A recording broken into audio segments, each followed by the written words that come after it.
नमस्कार, आप कैथल न्यूज देख रहे हैं। मैं हूं अजय। मार्च, अप्रैल और मई ये 3 महीने होते हैं जिस दौरान आप स्कूल एडमिशन, बच्चे, पेरेंट्स इस तरीके की बातें सुनते हैं। सुने भी क्यों ना, आखिरकार डिजिटल मार्केटिंग का दौर है। मगर इस दौरान अपने बच्चे के लिए एक बेहतर विद्यालय का सिलेक्शन कैसे करें, वहाँ कौन कौन सी चीजें देखें। इसके अलावा अगर आप एक अभिभावक हैं तो अपने बच्चे के लिए विद्यालय का सिलेक्शन करते समय ये भी ध्यान रखें कि आपके बच्चे के गोल को अचीव करवाने में, उसके अंदर बेहतर से बेहतर संस्कार डेवलप करने में विद्यालय किस तरीके से अहम योगदान दे सकता है। तो इन सब बातों पर चर्चा करने के लिए मेरे साथ मौजूद हैं मिनर्वा शिक्षण संस्थान से युवा संचालक रामदिया कुंडू। सर, बहुत बहुत स्वागत है आपका। अजय जी, आपका भी स्वागत है मिनर्वा के प्रांगण में। जी, तो बिना किसी लाग लपेट के सर, मैं जानना यही चाहूँगा कि एक अभिभावक जिस दौरान अपने बच्चे के लिए स्कूल का सिलेक्शन करता है तो वो किन की चीज़ों को उसको ध्यान रखनी चाहिए, किन चीज़ों पर बारीकी से गौर करके अपने बच्चे के लिए स्कूल का सिलेक्शन वो करे। अजय जी, वैसे तो अपने बच्चे के भविष्य के लिए जब पेरेंट्स स्कूल का चुनाव करते हैं तो काफ़ी कुछ चीज़ें देखनी होती है, लेकिन मेरा जो भी अनुभव है उसके अनुसार मैं किसी भी संस्था में 3 चीज़ें देखना सबसे पहले पसंद करूँगा, जिसको मैं हमेशा SDS के नाम से बताता हूँ बच्चों को भी, पेरेंट्स को भी। पहले S का मतलब है सेफ्टी, सुरक्षा, कि आप जिस भी संस्था में बच्चा भेज रहे हैं वहाँ बच्चे की कितनी सुरक्षा है। दूसरा डिसिप्लिन, वहाँ का माहौल कैसा है। और तीसरा फिर स्टडी, कि वहाँ एजुकेशन कैसा है। तो ये 3 चीज़ें बिल्कुल फोकस में रखनी चाहिए माता पिता को, बाकी चीज़ें बाद की बातें हैं। जी, एक एजुकेशन के कंसर्न से कई बार अभिभावकों का ये भी सवाल रहता है कि बच्चा विद्यालय को सौंप दिया तो विद्यालय की ही जिम्मेदारी है, मतलब हम अपनी जिम्मेदारी से फारिग हो गए। तो क्या ऐसे में अभिभावकों को घर पर भी बच्चे की निगरानी रखनी चाहिए? अजय जी, जिन अभिभावकों की ये सोच है कि एक बार बच्चा स्कूल को सौंप दिया उसके बाद सारा ही काम स्कूल करेगा, तो ये थिंकिंग बड़ी गलत है जी। क्योंकि बच्चे का जीवन बड़ा अनमोल है और वो स्कूल और अभिभावक दोनों के सामंजस्य से आगे बढ़ेगा। अगर एक भी अपना काम ठीक तरीके से नहीं कर रहा तो वो डगमगाएगा उसी टाइम। तो इसलिए पेरेंट्स को भी उतनी ही केयर रखनी चाहिए अपने बच्चे की जितनी स्कूल, बल्कि पेरेंट्स को मैं कहूँगा कि ज़्यादा, क्योंकि पेरेंट्स के साथ बच्चा ज़्यादा समय बिताता है स्कूल के बजाय। स्कूल में तो 6 से 6.5 घंटे ही बच्चा रहता है, तो इसलिए पेरेंट्स का ज़्यादा दायित्व है बच्चे के ऊपर ध्यान रखने का या केयर करने का, मैं कहूँगा। जी, एक डिजिटल डिवाइसेस को लेकर मेरा सवाल है, क्योंकि मैंने जितने भी सवाल ये तैयार किए हैं रामदिया जी, अभिभावकों से मिलकर के उनके कंसर्न के मुताबिक ये सवाल हैं। डिजिटल डिवाइस जिनमें लैपटॉप, मोबाइल फ़ोन, एंड्रॉयड, इस तरीके से कई सारे गैजेट होते हैं, आजकल स्मार्ट वॉच भी आ गई हैं। तो वो बच्चे के लिए कितनी मददगार साबित हो सकती हैं उसकी स्टडी में या एजुकेशन के कंसर्न से? अजय जी, ये आपने बड़ा अच्छा मुद्दा उठाया है। जी। आज के समय में डिजिटल गैजेट्स में भी मैं कहूँगा जो सबसे ज़्यादा प्रभाव बच्चे के ऊपर है वो मोबाइल का है। जी। मोबाइल फ़ोन बनाए तो मानव जीवन की सुविधा के लिए ही है, कि अच्छे से उसका यूज़ कर सके। लेकिन जैसे हम किसी बीमारी की दवा लेते हैं उसके ऊपर भी सावधानियां लिखी होती है। अगर सावधानियों के साथ इन चीज़ों का प्रयोग किया जाए तो ये बच्चे के जीवन के लिए यूज़फुल है। अगर सावधानी नहीं है साथ में, तो वो कहते हैं ना कि स्वतंत्रता हमारी शक्ति भी है और आत्मघाती भी है हमारे लिए, तो वही बच्चे के साथ होता है। अगर पेरेंट्स बच्चे को डिजिटल डिवाइस, मोबाइल जैसी चीज़ें दे रहे हैं और उसके ऊपर कोई देख रेख नहीं कर रहे, उसको स्वतंत्रता दे दी जाती है इन चीज़ों की, तो फिर वो बच्चे के लिए आत्मघाती सिद्ध होगा। अगर उसका एक टाइम फिक्स है कि हाफ आवर, 1 आवर और पेरेंट्स की देख रेख में है, तो वो बच्चे के लिए यूज़फुल भी है। लेकिन ज़्यादातर केसेस में स्वतंत्रता दी जाती है और वो बच्चे के ऊपर विपरीत प्रभाव डालते हैं। मोबाइल का है, जैसे अगर हम साइंटिफिक भाषा में बोलें तो जो बच्चा ज़्यादा मोबाइल देखता है उसके अंदर एक वर्चुअल ऑटिज्म नाम की बीमारी हो जाती है, जिससे उसका स्पीच डिले होने लग जाता है, वो इंटरेक्ट नहीं कर पाता बच्चों के साथ, उसकी जो सोचने की शक्ति है वो कम हो जाती है। तो ये बड़ी गंभीर समस्या है कि आजकल 2 से 3 साल का बच्चा जब भी हुआ तो पेरेंट्स उसको उसी टाइम बहलाने के लिए फ़ोन देने लग जाते हैं और वो आदत बड़ी ख़राब बन जाती है। उसके बाद बच्चे को फिर समस्या आएगी सर। जी, एक अक्सर अब दावे चल रहे हैं विद्यालयों द्वारा कि हम आपके बच्चे में बेहतर से बेहतर संस्कार लाने का प्रयास करेंगे, मगर बेहतर संस्कार की जो नींव है वो परिवार से होती है। तो कई बार अब मैं इसमें ये देख पा रहा हूँ, आप ही की बात है कि विद्यालय के दौरान तो बच्चा कम ही टाइम स्पेंड करता है, एज कम्पेयर टू घर, घर पर वो ज्यादा समय व्यतीत करता है बजाय के स्कूल के। तो बेहतर संस्कार लाने में विद्यालय ही अहम योगदान दे सकता है क्या? अजय जी, मैंने अभी भी आपको कहा कि बच्चे के जीवन के अंदर योगदान माता पिता और स्कूल दोनों का होता है, और ज़्यादा माता पिता का। जी। संस्कार बच्चे में एक के द्वारा नहीं लाए जा सकते, ना अकेला विद्यालय लेकर आ सकता है और ना अकेला पेरेंट्स। ये दोनों की देखरेख है कि वो बच्चे के ऊपर कितनी देखरेख करते हैं। अब जैसे मोबाइल वाली ही बात थी, या कोई और भी आदत हो सकती है बच्चे की। पेरेंट्स कहते हैं कि बच्चा मानता नहीं है सर, ये ना मानना भी एक प्रकार का, ये कहेंगे कि हम संस्कार नहीं है बच्चे में। तो अगर पेरेंट्स या स्कूल के दौरान जब बच्चा यहाँ पढ़ रहा है, या घर पर पेरेंट्स के पास बच्चा है, अगर बच्चा कोई गलती करता है, अगर पेरेंट्स उसको उसी टाइम समझा रहा है, तो बच्चा अपने आप संस्कारवान होगा। क्योंकि साइंस हर एक चीज़ का जवाब देता है। इसका भी एक फैक्ट है कि बच्चा जब छोटा होता है तो उसके दिमाग का एक प्री फ्रंटल लोब नाम का हिस्सा होता है, जो उसकी मानसिक अक्षमता को नियंत्रित करता है।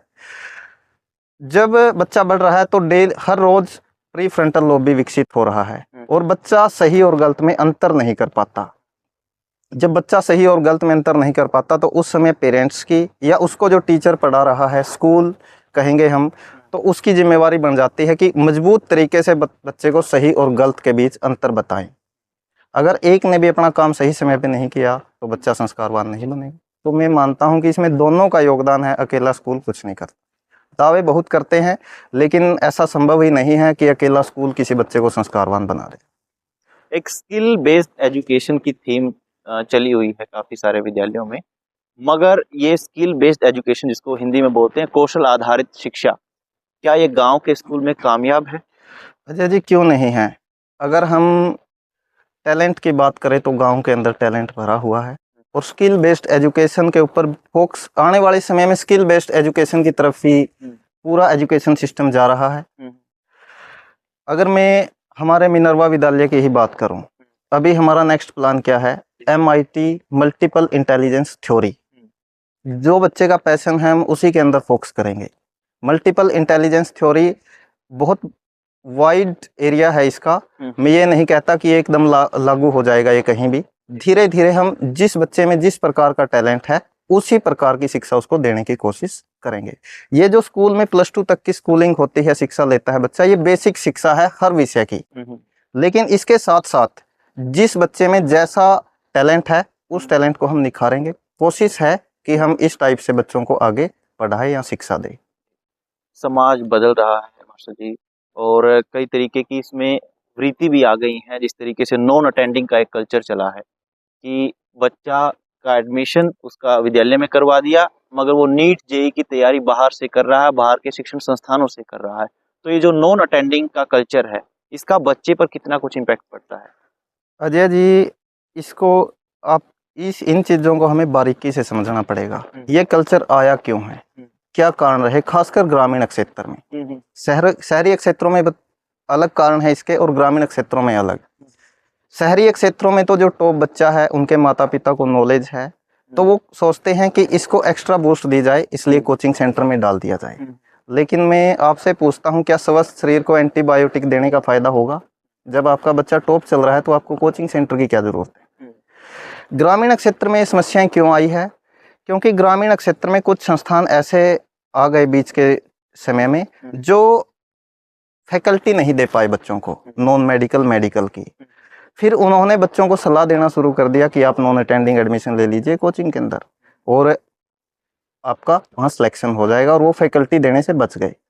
तो ये समस्या इसलिए खड़ी हुई है, और इसका काफ़ी नेगेटिव इम्पैक्ट है बच्चे के ऊपर। क्योंकि स्कूल का काम केवल पढ़ाना नहीं है, स्कूल के अंदर बच्चे के अंदर और भी बहुत सी डेवलपमेंट होती है। फिजिकल डेवलपमेंट होती है, सामाजिक व्यवहारिकता कह सकते हैं हम, समाज में कैसे रहना है कैसे नहीं, और बौद्धिक विकास तो उसका होता ही है।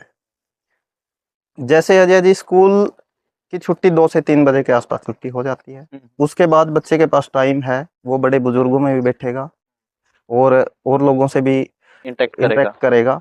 लेकिन कोचिंग सेंटर का अगर आप आज के समय में हाल देखोगे तो 9 से 5 क्लास है। कई कोचिंग सेंटर तो 8-8 बजे तक रात को क्लास लगा रहे हैं, बच्चे को टाइम ही नहीं मिल रहा। मतलब सोशल लाइफ जीने का सोशल लाइफ जीने का कोई समय नहीं है बच्चों के पास।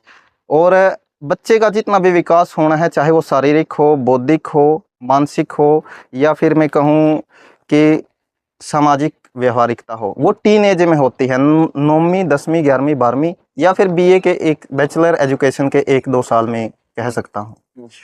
तो अजय जी, इन कोचिंग सेंटरों की वजह से बच्चों का बुरा हाल है। मैंने कई आईआईटीएन देखे हैं जिनके पेपर क्लियर हुए हैं, जिन्होंने 11वीं 12वीं में कोचिंग ली उनके पेपर भी क्लियर हुए हैं, लेकिन बच्चा इंटरेक्ट नहीं कर पाता, माइक के सामने वो खड़ा ही नहीं हो सकता सर। तो इसलिए अभिभावक को ये सोचना चाहिए कि बच्चे को पहले स्कूलिंग पूरी करवाए, उसके बाद उसको कोचिंग सेंटर में भेजें या कॉलेज में। उसके बाद भी तो हम भेज सकते हैं। तो इसका नेगेटिव ही इम्पैक्ट है, मैं मानता हूँ बच्चे के ऊपर। Non attending culture, non attending जी, एक तरीके से, क्योंकि अपना जो शैक्षणिक संस्थान है गांव के क्षेत्र में काफ़ी अग्रणी संस्थान है मिनर्वा शैक्षणिक संस्थान, लगभग 7 सालों से रन कर रहा है। बीच में कोविड का समय भी इसने देखा और काफ़ी युवा अवस्था में आपके पास इसकी जिम्मेदारी भी आई, मगर आज के हालात देखें तो लगभग 800 या 1000 की स्ट्रेंथ मिनर्वा शैक्षणिक संस्थान पार कर चुका है। तो मुख्य कारण क्या मानते हैं? अजय जी, सबसे पहला कारण तो इस संस्था के जो संस्थापक थे चौधरी बलवान सिंह कुंडू, उनकी सादगी और सोच, उसको मानता हूँ। आज भी हम उसी को लेकर चलते हैं। दूसरा, यहाँ जो टीम काम करती है अजय जी, चाहे वो मैनेजिंग डायरेक्टर हो, चाहे वो टीचिंग स्टाफ हो, नॉन टीचिंग स्टाफ हो, एक A to Z व्यक्ति को इस संस्था के विजन का पता है जी। सोच का डिफरेंस नहीं है कि कोई भी दूसरी सोच बीच में किसी भी टीम मेंबर की या किसी भी साथी की कोई अलग सोच है संस्था से, तो ऊपर से लेकर नीचे तक बिल्कुल स्मूथली एक ही विजन पर काम करता है हर आदमी। और तीसरा रीजन मैं मानता हूँ किसी भी संस्था के इम्प्रूव करने का, कि उस संस्था का लीडर या मालिक जितना अपने अंदर बदलाव करेगा, जितना ग्रोथ करेगा, मेरा मानना है कि वो संस्था उतनी ही ग्रोथ करेगी। कोई भी संस्था अगर कामयाब होती है या फेल होती है, वो उसके मालिक की वजह से, ओनर की वजह से होती है। तो मैं मेरे से ही लेकर चलता हूँ, हर साल में इम्प्रूव करता हूँ और मैं देखता हूँ कि जितना मैंने इम्प्रूव किया मेरी संस्था ने उससे डबल इम्प्रूव किया। तो इसी कारण यहाँ लोगों को विश्वास है इस संस्था के ऊपर और लगभग 1000 के करीब हमारे पास बच्चे शिक्षा ग्रहण करते हैं। बिल्कुल सही बात आपकी कि पर्सनल इम्प्रूवमेंट का असर जो है एजुकेशनल इंस्टीट्यूशन की इम्प्रूवमेंट पर भी पड़ता है। तो अब नेक्स्ट और आखिरी सवाल है मेरा रामदेव जी कि मिशन एडमिशन मिनर्वा शैक्षणिक संस्थान का क्या रहेगा? Mission admission Ajay ji, mission admission तो उन संस्थाओं के होते हैं जिनके अंदर कुछ भी नहीं है, वो एडमिशन के दौर के समय निकलते हैं 1 या 2 महीने। मिनर्वा हर टाइम अपनी इंटरनल जो सुविधाएं हैं या फैकल्टी कहूँगा मैं, उनके ऊपर काम करते रहता है, क्यों मिनर्वा की सोच भी है। अगर आप वेदों या उपनिषदों की बात करेंगे, उनके अंदर एक बात लिखी हुई है कि बच्चा शिक्षा एक जगह से ग्रहण नहीं करता, शिक्षा 4 जगह से ग्रहण करता है बच्चा।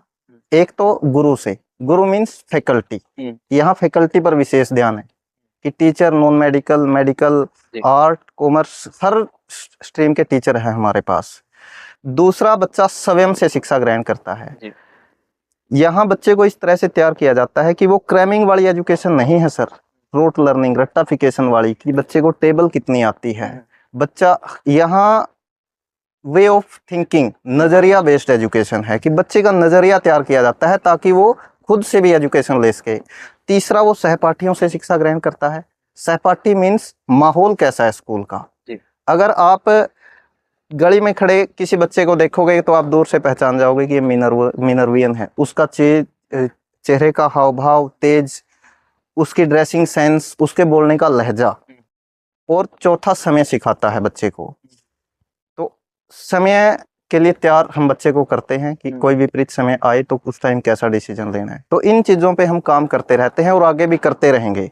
तो मिशन एडमिशन तो वो संस्थाएं चलाती है जिन्होंने पूरी साल कुछ काम नहीं किया। हमने तो पूरी साल ही एडमिशन के ऊपर काम किया है सर।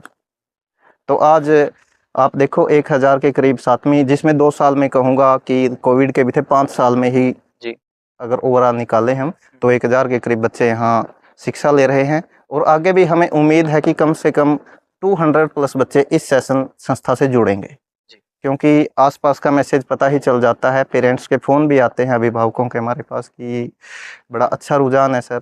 और सबसे बड़ी बात माहौल, और वो भी लड़कियों के लिए, इस संस्था से बेस्ट नहीं है यहाँ आसपास के क्षेत्र में। तो हम आपकी संस्था के बेहतर भविष्य की कामना करते हैं और उम्मीद करते हैं कि मिनर्वा इसी तरीके से नई नई चीज़ों पर काम करता रहेगा। और उम्मीद आपसे भी है कि आपके सभी सवालों का सही सही जवाब मिला होगा। मिनर्वा शैक्षणिक संस्थान के भविष्य की स्वर्णिम शुभकामनाएं तो हमारे साथ ही हैं, मगर आपके जवाब जरूर मिले होंगे, ये हमें उम्मीद है। तो फिलहाल कैथल वैग न्यूज़ के साथ इतना ही।